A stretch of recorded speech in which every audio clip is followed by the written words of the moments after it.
الصلاۃ والسلام علیک یا سیدی یا رسول اللہ وعلی آلک و اصحابک یا حبیب اللہ الصلاۃ والسلام علیک یا سیدی یا رسول اللہ وعلی آلک و اصحابک یا حبیب اللہ الصلاۃ والسلام علیک یا سیدی یا رسول اللہ وعلی آلک و اصحابک یا خاتم النبیین۔ آپ تمام لوگ حضور علیہ السلام کے غلام تشریف فرمائیں۔ تو بس ایک ہی محنت ہے، ایک ہی بات ہم آپ کو یہ کہتے ہیں کہ جان تو جانی ہے نا، ایک دن ہم سب سے مر جانا ہے، لیکن جان جاتی ہے تو چلی جائے، لیکن محمد عربی کے غلامی کے آداب نہ جانے پائے۔ آج 5 سال قریب گزر گئے، آج بھی غازی ملک ممتاز حسین قادری صاحب رحمۃ اللہ تعالیٰ علیہ، آپ کی شان آج بھی منافقوں کو، لبرل کو جو ہے نا وہ برداشت کوئی نہیں ہوگی، اور مختلف ایجنسیوں والوں نے، مختلف لوگوں نے، کارکنان کو، عہدیداران کو، عوام الناس کو انہوں نے فون کر کر کے کہا کہ یہ جو ابھی جلسہ ہونا جا رہا تو یہ تو مسجد کسی اور غرض کے لیے استعمال ہونے جا رہی ہے، تو اب بتاؤ کہ مسجد کے اندر اگر آقا و مولا کی عزت ناموز کی بھی بات نہیں ہونی تو پھر کس کی بات ہوگی؟ اور مسجد کے اندر اگر حرمت مصطفیٰ کی بات بھی نہیں ہونی تو پھر کس کی ہوگی؟ اور مسجد کسی کے باپ کی نہیں، مسجد گھر اللہ کا، اس کے اندر کسی دنیا دار کمینے کا نہ کوئی اختیار ہے نہ کسی کی بات ہے۔ مسجد کے اندر اگر حکم چلے گا تو وہ اللہ اور اللہ کے رسول کا چلے گا، جب جیت جائے گا تو فضل نامے سے رسالت کانفرنس بھی کروائیں گے، جب جیت جائے گا خطبہ نبوت کی تحفظ کی کانفرنس بھی ہوگی، اور جب جیت جائے گا لبیک جہاں سے لگے نعرے بھی بلند ہوں گے انشاءاللہ۔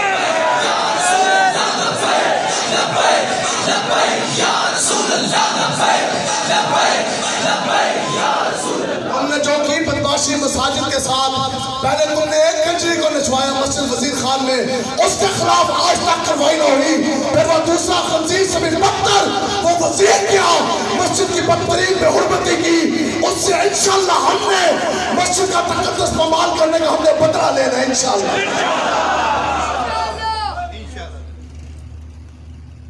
تو اس لیے یہ مسجد کے اندر انشاءاللہ آقا و مولا کی عزت ناموز کی بات ہم نے کرنی ہے۔ بدلے میں جس نے جو بدماشی کرنی، جس نے کو جو گولی چلانی، گولی کھانے کے لیے تیار ہے۔ تم کہتے بچے 1 نہیں لاکھ بچے کٹوا دینے کے لیے تیار ہے، تم دراتے ہتھکڑی سے، ہتھکڑی لگوا کر آقا و مولا کے نام پر ہتھکڑی چومنے کے لیے تیار ہے۔ جوانی جیلوں کے سلاخوں کے پیچھے گزار سکتے ہیں، بیوی بچوں کو بھلا سکتے ہیں، لیکن رب کعبہ کی عزت کی قسم آقا و مولا کی عزت ناموز کی پہرےداری سے ایک قدم بھی ہم پیچھے نہیں ہٹ سکتے۔ لبیک یا رسول اللہ، لبیک لبیک لبیک یا رسول اللہ، لبیک لبیک لبیک یا رسول اللہ، لبیک لبیک۔ میدان فیصلہ کو میدان انشاءاللہ لگنے جا رہا ہے، تیاری ہے جی انشاءاللہ۔ بالکل یہ ہے محمد عربی کے شعر۔ اب بات جتنی بھی کرنی ہے نا وہ غازی صاحب کے بھائی نہیں کرنی ہے، آج ہم غازی صاحب کی ہی باتیں سنیں گے۔ غازی صاحب ہیں ہمارے ہیرو، ہیرو ہیں جی انشاءاللہ۔ کس کس کے ہیرو ہیں؟ غازی صاحب ہمارے ہیرو ہیں۔ اس دنیا میں بھی حضور نے فرمایا کہ جس کو تم نے قائد رہنما مانا، آقا و مولا نے فرمایا کہ جس انسان کے ساتھ تم نے محبت کی اس دنیا میں بھی اس کے ساتھ، قیامت والے دن بھی اس کے ساتھ۔ ہم نے غازی صاحب سے محبت کی جس وقت تک وہ موجود تھے، ان کے لیے جیلیں کاٹے، ہم تب بھی ان کے ساتھ۔ آج ظاہری طور پہ چلے گئے، آج ان کے گھر والے اسی وجہ سے ہمارا ساتھ دینے آگے، آج بھی ہم ان کے ساتھ۔ اور سنو، جس کو تم نے اپنا قائد، اپنا رہبر، اپنا رہنما مانا، اس دنیا میں بھی تم اس کے ساتھ، قیامت والے دن بھی تم اس کے ساتھ پا جاؤ گے۔ ہمیں کوئی پریشانی کوئی نہیں، ہم نے کسی دنیا دار، کسی کمینے کو اپنا رہنما، اپنا قائد، اپنا لیڈر نہیں مانا۔ ہم نے اپنا قائد مانا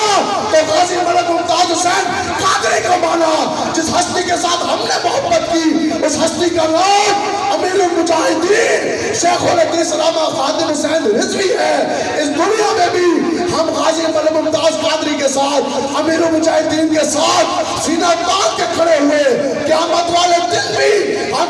بیویوں کے ساتھ کھڑے ہوں گے اور یہ نعرہ لگا رہے ہوں گے لبیک لبیک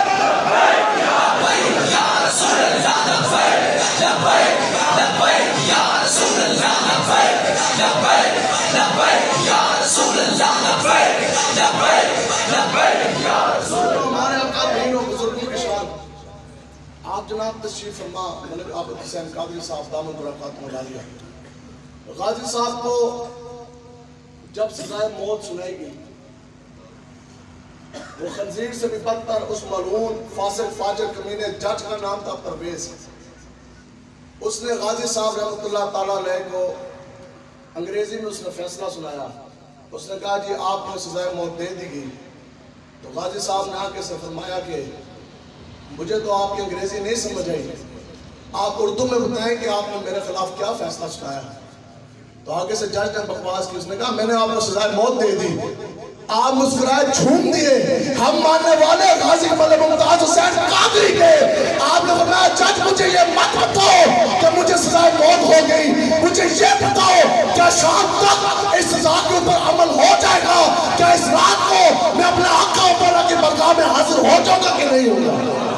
غازی تیرا جان نثار بے شمار بے شمار رضوی تیرا جان نثار بے شمار بے شمار غازی تیرا جان نثار بے شمار بے شمار رضوی تیرا جان نثار بے شمار بے شمار وہ محمد عربی کے شیر ان کو ہو گئی بھول ان کا پالا پڑا لڑکیاں نچوانے والوں کے ساتھ اور ڈھیل چوک میں وہاں بہن بیٹی نچوانے والے ہو رہے ہیں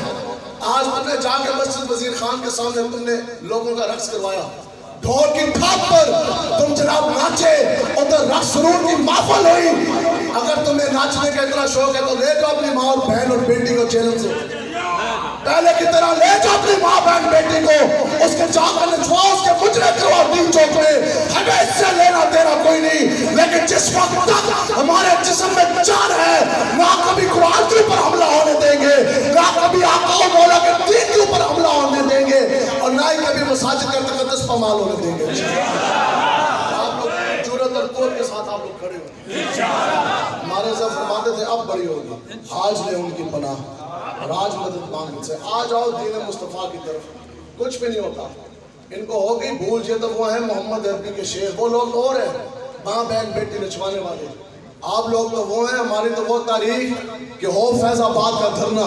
پھر 22,000 شیل بھی کھائے ہو اور پھر سامنے جو گولیاں چاری ہو یہ وہ حضور کے غلام ہیں کہ 22,000 شیل کھا جانے کے بعد گولیوں کے پوچھا کے سامنے سینہ تاک کے لبیک یا رسول اللہ کا نعرہ لگانے والے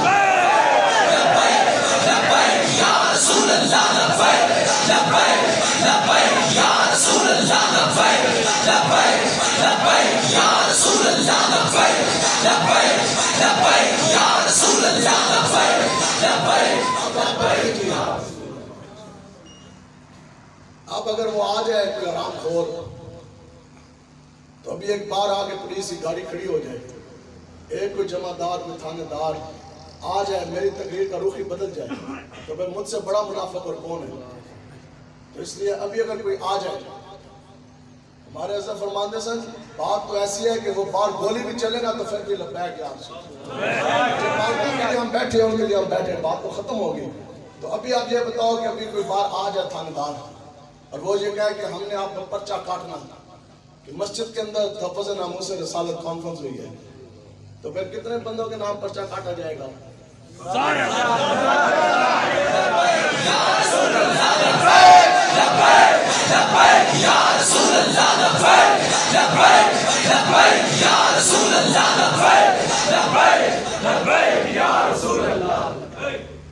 آپ بتائیں وہ کون سا حضور کا غلام ہے ہمیں خدا کی قسم یہ بات نہیں سمجھ آتی اور بندہ آقا و مولا بندہ یہ کہے جی میں رسول اللہ کا بہت بڑا غلام ہوں میں تو عاشق مصطفیٰ ہوں جو انسان ایک پرچہ بھی اپنے نبی کے لیے نہ کٹوا سکا آج ہمیں یہ کہتا ہے کہ آپ کا پرچہ کاٹ دیا جائے گا آپ نے اپنے نبی کی عزت ناموس کے لیے نہیں نکلنا اب بتاؤ کہ سانس کا تو کوئی پتہ کوئی نہیں ہو سکتا کل ہم ہوں کہ نہ ہو تو پوری زندگی ڈر ڈر کے جائے تو فائدہ کیا کم جئیں گے لیکن آقا و مولا کے دامن رحمت کے ساتھ لپٹ کے زندگی گزاریں گے اور شیروں کی طرح جئیں گے شیر کی ایک دن کی زندگی ایدر کی 100 سالہ زندگی سے بہتر ہے ہمیں ہمارے بزرگ بتا گئے کہ محمد عربی کے چمکتے دین قربانی کس طرح دینی ہے، اور وہ محمد عربی کا غلام نہیں جو اپنے آقا و مولا کی شان کے لیے ایک بچہ بھی نہ چھڑ سکا، اور وہ بھی حضور کا غلام نہیں جو اپنے نبی کے لیے ایک بچہ نہ کٹوا سکا، گھڑی نہ لگوا سکا۔ محمد عربی کا غلام ہے ممتاز حسین قادری۔ کیوں؟ اب سنو، اور نیالہ کی جیل سامنے پھانسی کا پھندا یوں لگا، پھر اس حضور کے غلام کے پاؤں ڈگمگائے نہیں، لاتے کاپی نہیں، بلکہ وہ محمد عربی کا شیر سینہ تاک کے چلا، اور وہ پھانسی گھاٹ پر کھڑا ہو کر پھانسی کا پھندا چوک کے لبیک یا رسول کا نعرہ بلند کرتا۔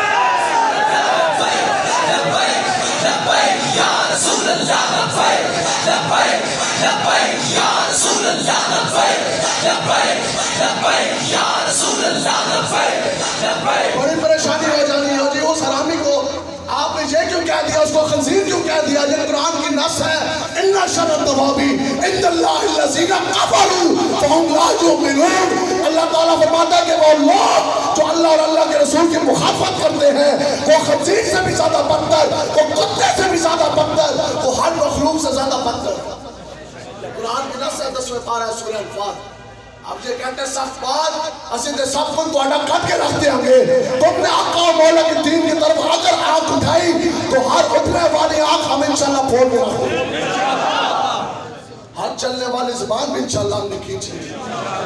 اس طرف ہم نے کسی کو نہیں آنے دینا، ٹھیک ہے انشاءاللہ۔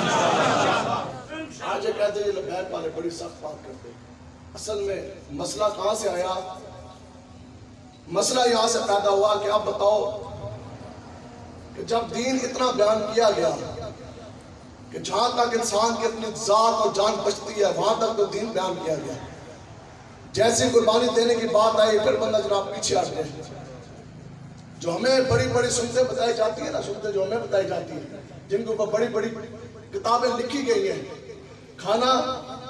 علماء تشریف فرمایا، اگر میں غلط ہوں تو یہ ابھی مجھے روک دے، میری اصلاح فرمائے، کھانا پینا اور سونا جاگنا پہننا، یہ ساری چیزیں، یہ سارے امور ملا دیے جائیں، خدا کی قسم یہ دین کا 10واں حصہ بھی نہیں بنتا،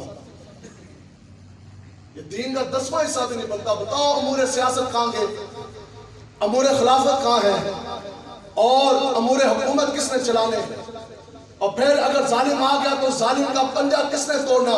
مظلوم کی حمایت کس نے کرنی، اور نظام مصطفیٰ کا نفاذ کس نے کرنا، کفار یہودیوں کے جھنڈوں کے نظام کو پاؤں کے نیچے کس نے روکنا، دین کے اوپر اٹھنے والے فطروں کو جڑ سے کس نے اکھاڑنا، یہ ہے وہ دین، یہ ہے وہ جدوجہد، وہ کون سا پیر، وہ کون سا مذہبی رہنما جو پوری زندگی جہاد کا نعرہ نہ لگا سکا، اور وہ کون سا دین کا رہنما جو منصب و نبیشن فقروں کی حدیث بھی نہ پڑھ سکا، وہ حضور کا غلام نہیں ہو سکتا۔ اب سنو، آقا و مولا کا چمکتا دین ہے کیا؟ آقا و مولا کا چمکتا دین ہمیں یہ پتا ہے کہ صرف سفید کپڑے پہن جانے کے بعد کیا مسلم امت کے مسائل حل ہو جائیں گے؟ سفید تو ہم نے بھی پہنے ہوئے، غازی صاحب نے بھی پہنے ہوئے، آپ نے بھی، صرف سفید کپڑے پہن جانے کے بعد مسائل حل نہیں ہوں گے۔ مٹی کے برتن میں کھانا ہمیں پتا ہے کہ یہ بھی سنت ہے، اب بتاؤ کہ مٹی میں برتن میں کھانا یہ تو سنت ہے ہمیں معلوم، لیکن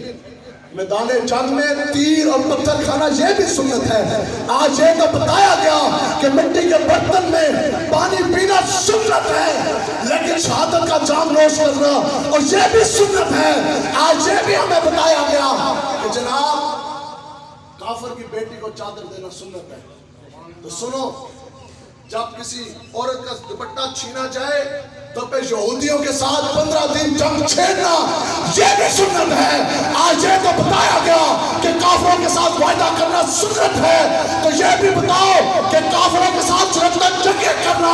یہ بھی سنت ہے۔ آج یہ تو بتایا گیا کہ ہاتھ کے اوپر تسبیح پڑھنا سنت ہے، لیکن ہاتھ کے اندر کافروں کے خلاف تلوار اٹھانا یہ بھی سنت ہے۔ یہ ہمیں معلوم ہے کہ بیت اللہ خانہ کعبہ شریف کا طواف کرنا سنت ہے، لیکن گستاخ رسول کو حرم کے سامنے کعبے کے غلاف کے اندر قتل کروانا یہ بھی سنت ہے۔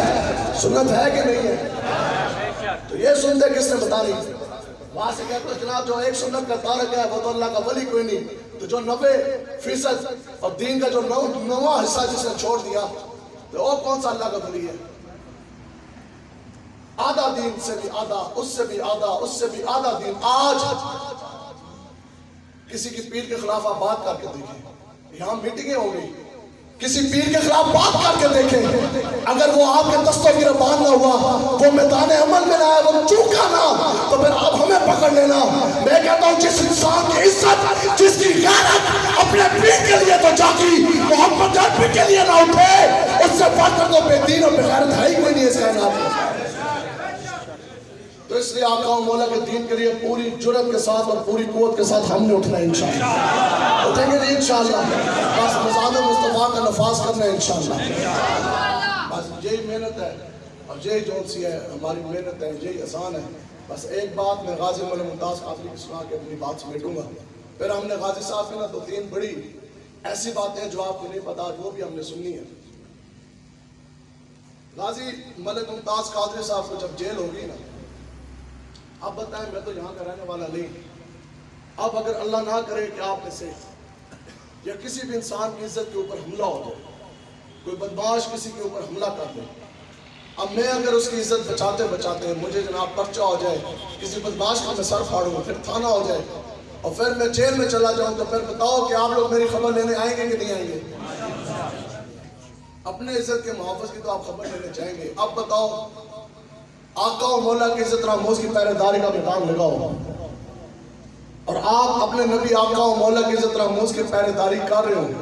پھر آپ پہ پرچہ ہو، تھانہ ہو جائے، جیل ہو جائے، پھر بتاؤ کہ آقا و مولا آپ کی خبر لینے آئیں گے کہ نہیں آئیں گے؟ غازی ملک ممتاز حسین قادری صاحب کو آپ کو جب جیل ہوگی، اس وقت کا ایک بہت بڑا ملا اپنے آپ کو شیخ الاسلام کہنے والا ہے، کینیڈا والوں نے اس کو دولت کھلائے، تو یہ دنیا کا قاعدہ قانون ہے، جو جس کا کھاتا ہے پھر اس کے گن گاتا ہے. تو اس نے غازی ملک ممتاز حسین قادری صاحب کے خلاف 6 گھنٹے کی تقریر کی. آج بھی وہ غالباً نیٹ پر موجود ہوگی. 6 گھنٹے کی اس نے دلائل دیے. کیوں؟ کیونکہ کافر کفار پریشان ہو گئے کہ اب یہ مسلمان اپنے نبی کی عزت کے لیے اتنی قوت کے ساتھ اٹھیں گے کہ وقت کا اتنا مضبوط ترین، اتنے بڑا عہدیدار، وقت کا گورنر کھڑا ہو، تو ایک سپاہی اٹھ کے اس کو 27 گولیاں بھلا کس طرح مار سکتا. تو اب جناب انہوں نے کیا کیا، اس سے تقریر کروائی. 6 گھنٹے کے اس نے دلائلوں کے انبار لگائے. اس نے کہا جی ممتاز حسین قادری کو اس نے قاتل کہا معذرت. اس نے کہا ممتاز حسین قادری تو قاتل ہے. اگلی بات اس نے کی کہ جناب یہ تو مجرم ہے، انہوں نے قانون جو ہے وہ ہاتھ میں لے لیا. تو پنڈی کے ایک مفتی صاحب بڑے پریشان ہاتھ غازی صاحب سے ملاقات کے لیے اڈیالہ کی جیل میں گئے. جا کے عرضی پیش کی کہ جناب بار تو ایک نیا فتنہ اٹھ گیا آپ کے خلاف. ایک بندے نے تقریر کر دی 6 گھنٹوں کی، وہ تو یہ کہتا ہے کہ ملک ممتاز حسین قادری صاحب یہ تو قاتل ہے، یہ تو مجرم ہے، انہوں نے تو قتل کر دیا نا حق. تو لوگوں کے ذہن اتنے متعامل کوئی نہیں. تو آگے سے نا غازی صاحب مسکرا دیے. آپ نے فرمایا آپ ایسے پریشان ہو گئے ہیں، وہ تو ایک ہے. آپ نے فرمایا پوری دنیا بھی میرے سامنے آ کے کھڑی ہو جائے اور میں ممتاز حسین قادری کے سامنے اکیلا کھڑا ہوں تن تنہا، پھر وہ یک زبان ہو کے یہ کہیں کہ ممتاز حسین قادری تو قاتل ہے. آپ نے فرمایا کہ میں ایک لمحے کے اندر ان کو جھٹلا دوں گا. لمحے کے اندر ان کو اب علماء تشریف فرمائے. اب بتاؤ کہ جدھر 6 گھنٹے کی تقریر کھڑی ہو، وہ 6 گھنٹے کی پہلے تقریر سننے کے لیے وقت درکار، پھر آپ نے اس کا رد کرنا، اس کے لیے بھی وقت درکار. لیکن ہمارے حضرت امیر المجاہدین رحمۃ اللہ تعالیٰ علیہ آپ فرماتے تھے کہ عشق اپنے فیصلے کرنے میں خود بڑا دلیر ہوتا ہے. آپ نے فرمایا کہ ایک لمحے کے اندر میں نے ممتاز قادری نے سب کا فیصلہ کر دینا. آپ تجربے میں آگے عرض کی جناب یہ کس طرح ممکن؟ سنو، آپ نے آگے سے فرمایا کہ مفتی صاحب اگر میں ممتاز حسین قادری ہوتا قاتل، اگر میں نے قانون ہاتھ میں لیا ہوتا، اگر میں مجرم ہوتا تو اڈیالہ کی جیل میں آ کر رب کعبہ کی عزت کی قسم آقا و مولا 5 مرتبہ مجھ ممتاز حسین قادری کو اپنی زیارت نہ کرواتا.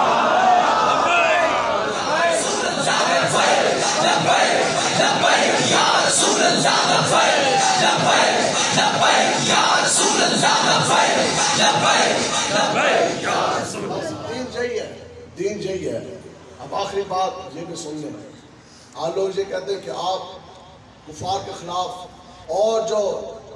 دین کے جو دشمن ہیں، جو آقا و مولا کے عزت ناموز کے اوپر جنہوں نے حملہ کر لیا، آپ ان کے خلاف اتنی سخت زبان کیوں استعمال کرتے ہیں؟ تو یہ تو حدیث نبوی سے ثابت ہے. یہ تو خود آقا و مولا کی حدیث کی بات ہے. قریظہ کے موقع پر جب آقا و مولا کے سنو تو وہ یہودی بچے اور عورتیں اوپر کھڑی ہوئی نا آقا و مولا کے لیے وہ غلط زبان استعمال کر رہے تھے. تو جیسے ہی آقا و مولا حضور علیہ السلام ادھر گئے تو آقا و مولا کے سامنے آئے گستاخ رسول. گستاخ رسول کو دیکھ کر جس انسان کے جسم کے اندر بہنے والا خون اگر وہ بھی گردش نہ کرے، انسان کی آنکھوں کے اندر اگر خون نہ اترے تو پھر مان لیا جائے گا کہ اس کے سینے کے اندر دھڑکنے والا دل کسی کافر منافق کا تو ہو سکتا ہے، محمد عربی کے غلام اور عاشق کا نہیں ہو سکتا. آقا و مولا نے جیسے اپنے گستاخوں کو دیکھا تو کیا فرمایا؟ فقالا انقصتم العہد یا عفوت قردۃ والخنازیر. حضور نے فرمایا بندر اور خنزیر کے بچوں، آج تو مجھ محمد عربی کے خلاف بکواس کرتے ہو، اللہ تمہیں ذلیل کرے، اللہ تمہیں رسوا کرے. اب بتاؤ کس سے بڑھ کر اور کیا سب بات ہو سکتی ہے؟ یہ تو حدیث مبارک ہے. تو لہٰذا جو اللہ اور اللہ کے رسول کے جو دشمن ہیں، گستاخ ہیں، ان کو بندر اور خنزیر کا بیٹا اور بھائی اور اولاد کہنا، یہ تو حدیث مبارکہ آقا و مولا کی سنت ہے. اس کے بعد کیا ہوا؟ تمام صحابہ نے ایک یہ بنو قریظہ، ویسے تو 3 قبیلے بستے تھے نا مدینہ میں یہودیوں کے، یہ ہے وہ قینقاع والے بھی نکل گئے، بنی نذیر والے بھی جلا وطن. یہ وہ واحد قبیلہ ہے صرف اور صرف اس وجہ سے کہ آقا و مولا کی شان اقدس کی انہوں نے گستاخی کی. ایک بھی مرد ان کا نہیں بچا. کنویں کے کنارے کے اوپر ان کا سر رکھا جاتا تھا اور حضرت علی، حضرت زبیر، حضرت سعد، تمام صحابہ ان کے گردن جناب اس طرح مار کے پہلے گردن کنویں میں پھینکتے تھے، پیچھے سے ٹانگیں اٹھا کے گستاخ کے اندر پھینکتے تھے. تو گستاخ رسول کی ایک سزا ہے. اللہ تبارک و تعالیٰ جتنے بھی ہم لوگ آئے، اللہ تبارک و تعالیٰ آپ سب کے سینے عشق مصطفیٰ سے بھر دے. آج کسی کی بات ہمارے حضرت یہ فرماتے تھے